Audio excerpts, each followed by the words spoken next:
Two people walked into the same bank on the same day, applying for the same mortgage. Their incomes were nearly identical. Their debt levels were nearly identical. Even the neighborhoods they wanted to buy in were within a few blocks of each other. One of them walked out with a 6.4% interest rate. The other walked out with a 5.1%. Over a 30-year mortgage on a $350,000 home, that difference doesn't amount to a few $100s. It amounts to $34,000. More than a year's salary for most Americans. Paid to the same bank, for the same house, for the same loan. The only meaningful difference between those two people? Their credit scores were 47 points apart.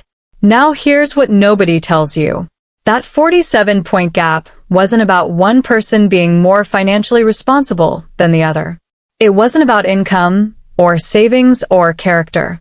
It was about something far more specific. Something almost mechanical.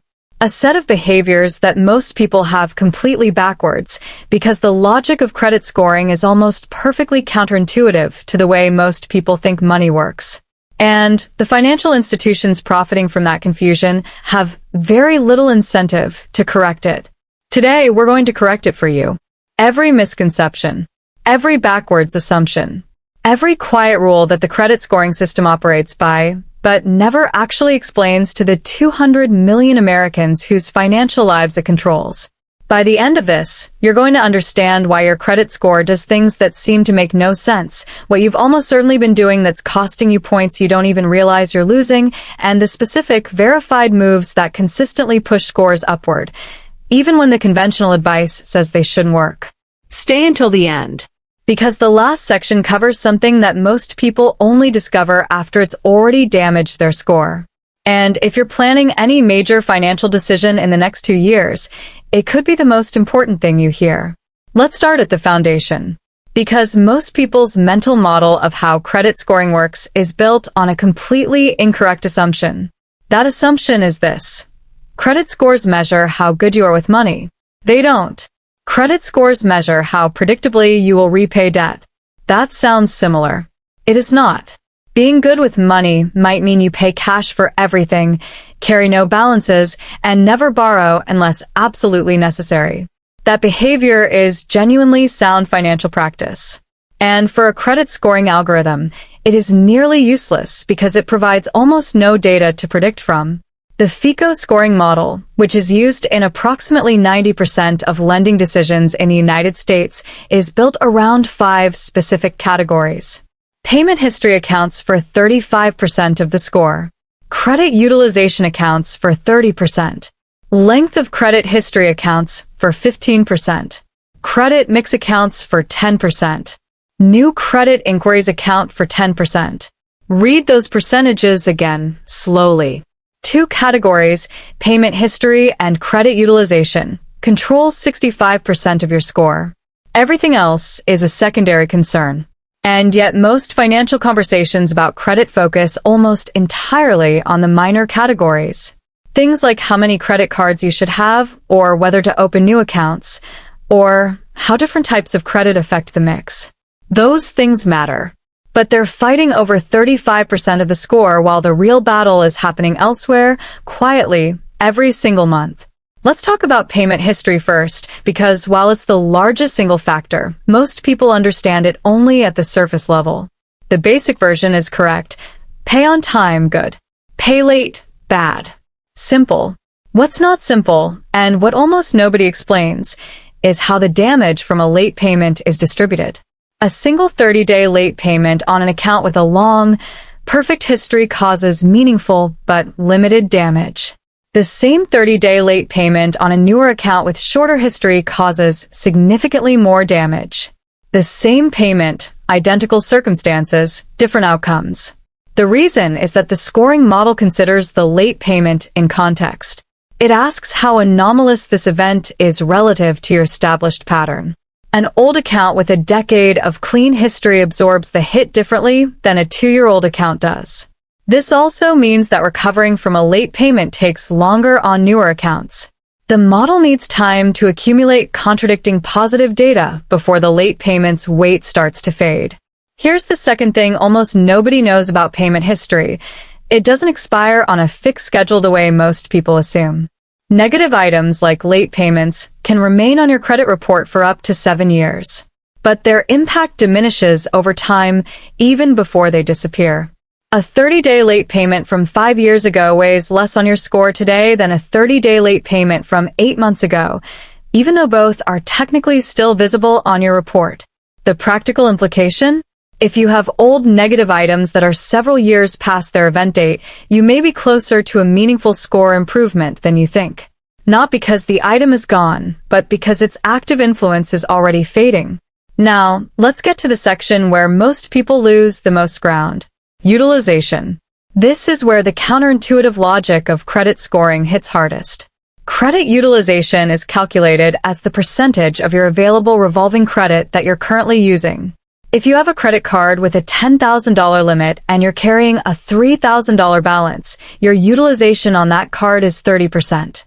The overall utilization calculation also blends across all your revolving accounts combined. The conventional advice says, keep utilization below 30%. That threshold is real, and staying below it does matter. But 30% isn't the target. It's the warning line. Data from credit analysts and FICO researchers consistently shows that people with the highest credit scores, those in the 750 and above range, typically carry utilization somewhere between 1% and 9%. Not 0. Not 30%. Somewhere in that low single-digit range. 0% utilization, which sounds ideal, actually tells the scoring model almost nothing useful. You haven't demonstrated the behavior the model is designed to measure, borrowing money and paying it back reliably. But here's the part that genuinely surprises most people. Utilization is not a historical calculation. It's a snapshot.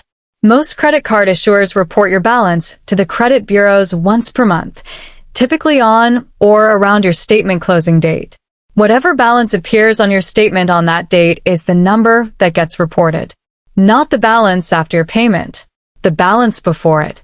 This means you could pay your credit card in full every single month, never carrying a balance, never paying $1 of interest, and still have high utilization reported to the bureaus every month. If your card closes with a $2,800 balance on a $5,000 limit, the bureau sees 56% utilization, regardless of the fact that you paid it completely 2 weeks later. The solution is timing.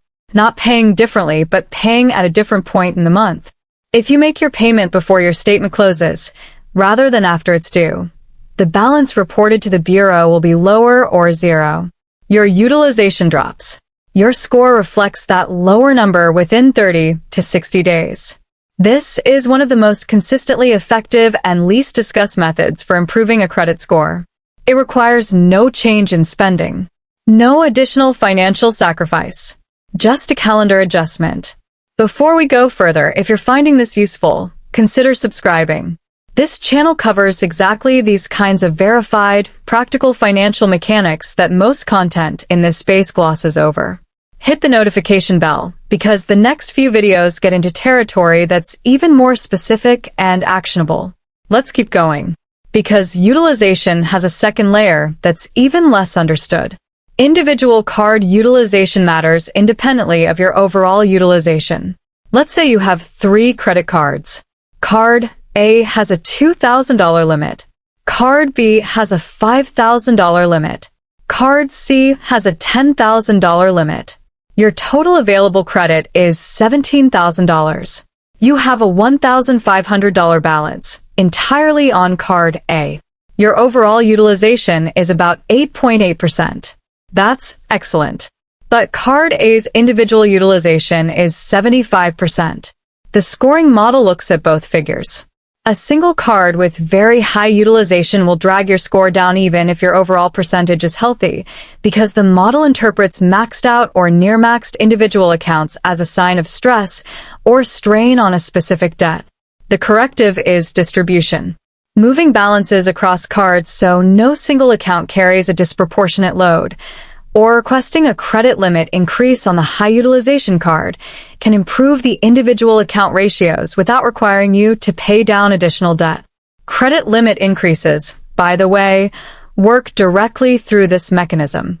If Card A's limit increases from $2,000 to $5,000 and the balance stays at $1,500, utilization on that card drops from 75% to 30% instantly. The balance didn't change. The score impact from utilization changed significantly. Requesting a credit limit increase typically generates what's called a soft inquiry from most issuers, which does not affect your credit score. A small number of issuers run a hard inquiry for limit increase requests, which does create a temporary score impact. It's worth a quick phone call to ask which type of inquiry your issuer performs before you request. Now, let's discuss the third major area where people consistently misunderstand what they're doing and why it affects them. Length of credit history, the 15% factor, is straightforward on the surface. Longer credit history generally means a better score in this category because the model has more data to work with and can identify more stable long-term patterns. What isn't obvious is how this calculation is structured. The model looks at two numbers: the age of your oldest account and your average account age across all open accounts.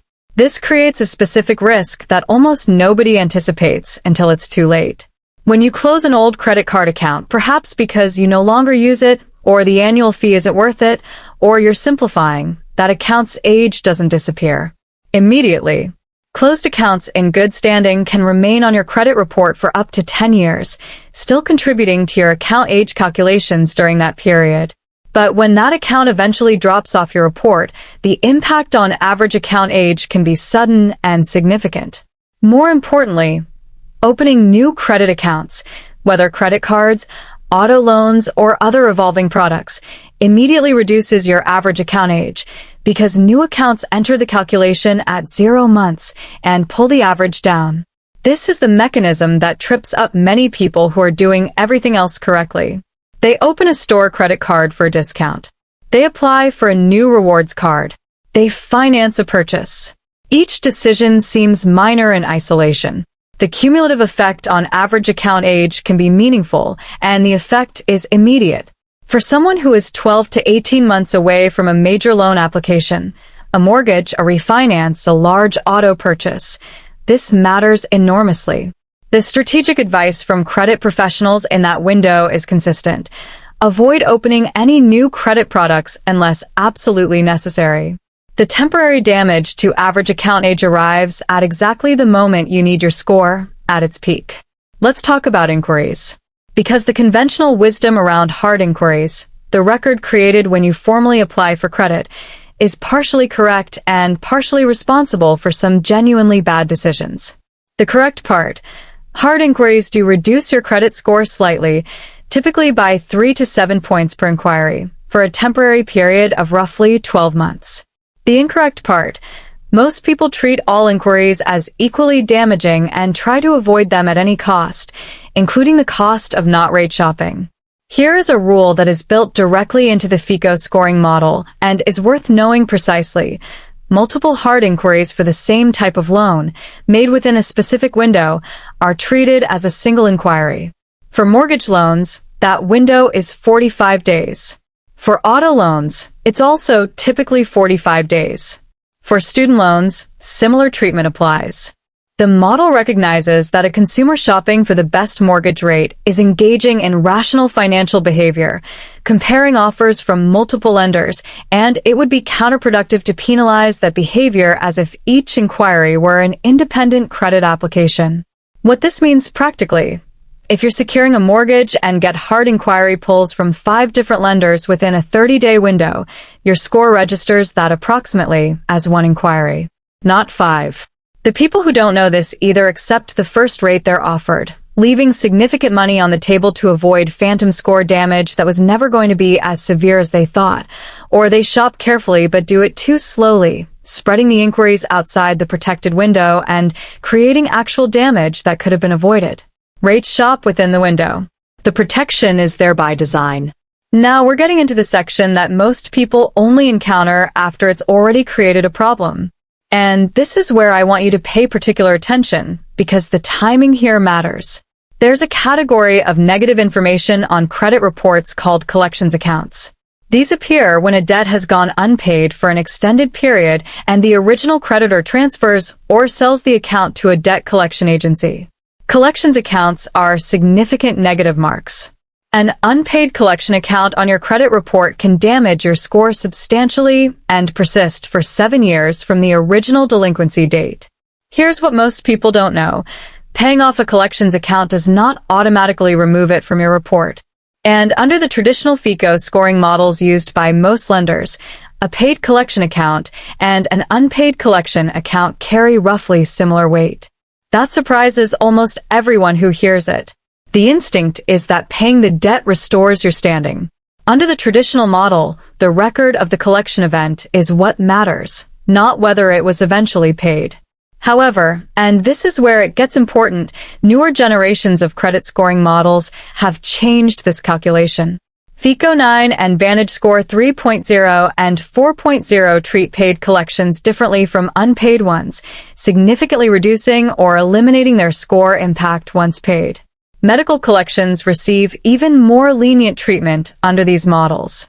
The complication is this. Most mortgage lenders and many auto lenders currently use FICO 8 as their primary scoring model, an older version that does not give credit for paying collections. FICO 10 and FICO 10T exist as the newest iterations, but adoption has been gradual. This means your score on a newer consumer credit monitoring app might reflect improved scores after paying a collection, because those apps often use newer models, while the score a mortgage lender pulls from a hard inquiry might look different because they're using an older version of the model. If you're preparing for a major loan application and have collections on your report, it's worth asking the lender directly which FICO version they use before making decisions about paying or settling those accounts. The answer may change your approach and your timeline. Let's bring all of this together into something actionable, because understanding the mechanics only matters if it changes your behavior. The highest leverage moves, verified by credit analysts, consumer financial advocates, and the documented research behind how FICO scoring actually works, fall into a clear priority order. First, protect payment history above everything else. If you're stretched financially and have to choose which bills to pay, anything reported to the credit bureaus takes priority. One 30-day late payment on a credit account does more damage than almost any other single negative event short of a default or bankruptcy. Second, move your credit card payment dates earlier. Pay before your statement closes, not after your due date. This single calendar adjustment can lower your reported utilization significantly without requiring any additional money out of pocket. Do this on every card you carry a regular balance on.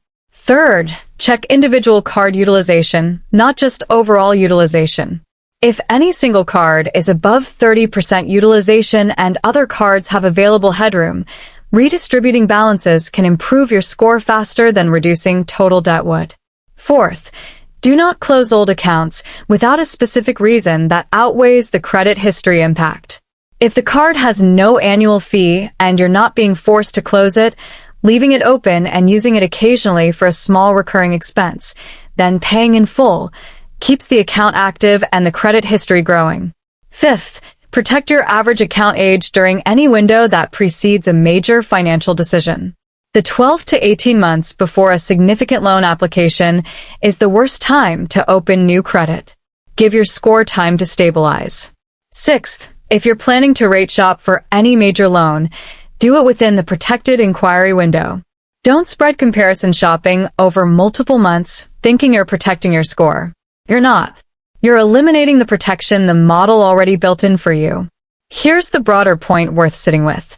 Credit scoring is a system built by private companies, primarily Fair Isaac Corporation and the major credit bureaus, operating largely without public explanation of their methods.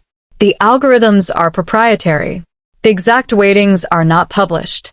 And the financial industry that uses these scores profits, in some cases, from the gap between what consumers understand and how the system actually works. Higher-risk borrowers pay higher rates. Higher rates generate more revenue. A system that keeps borrowers slightly confused about how to improve their scores is, for certain participants in that system, a commercially comfortable outcome. That's not a conspiracy. It's just an incentive structure. And the response to an incentive structure you didn't design is to understand it well enough that it works for you rather than against you. The people who end up on the right side of these decisions, who qualify for the lower rate, who save the $34,000 over 30 years, who have access to capital when they actually need it, aren't doing anything exotic.